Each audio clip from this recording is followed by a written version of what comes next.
संपूर्ण मराठी जनांना केलेलं होतं आणि त्यानुसारच ढोल तासांच्या गजर बँड बाजा लावून राज्याच्या कानाकोपऱ्यातून नागरिक आणि दोन्ही पक्षाचे कार्यकर्ते हे वरळी डोममध्ये दाखल झालेले आहेत। प्रचंड गर्दी आपल्याला सभागृहात आणि सभागृहाच्या बाहेर देखील पाहायला मिळते।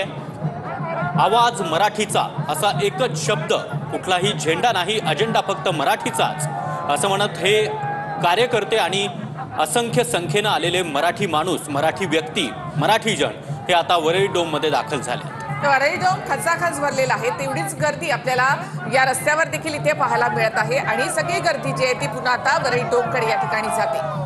प्रचंड गर्दी या मेळाव्यासाठी झाली आहे। दोन दृश्य आपण पाहतो, एक तर आतली दृश्य आहेत, वरळी डोम पूर्णतः खचाखच भरलेला आहे, बसायला जागा नाही, अनेक कार्यकर्ते उभे आहेत या ठिकाणी, जिथे जागा मिळेल त्या ठिकाणी कार्यकर्ते उभे आहेत। तर दुसऱ्या बाजूला तेवढीच गर्दी ही या वरळी डोमच्या बाहेर गेटवर देखील पाहायला मिळते।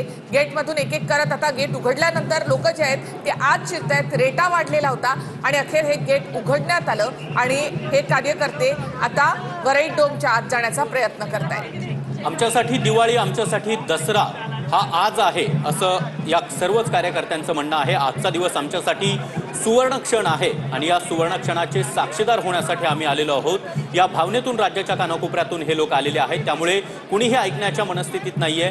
सगळ्यांना राज ठाकरे आणि उद्धव ठाकरे यांना प्रत्यक्ष पाहायचं आहे, त्यांचं भाषण हे समोर ऐकायचं आहे। त्यामुळेच मोठ्या संख्येनं हे कार्यकर्ते, त्यामध्ये महिला कार्यकर्ते देखील प्रचंड संख्येनं आपल्याला पाहायला मिळतात। सध्या तुफान गर्दी या ठिकाणी कार्यकर्त्यांची झालेली आहे। गेट उघडल्यानंतर मोठा लोंढा जो आहे तो आत गेलेला आहे, वरळी डोममध्ये गेलेला आहे, मात्र तेवढीच गर्दी पुन्हा एकदा या गेटकडे येताना आपल्याला पाहायला मिळत आहे।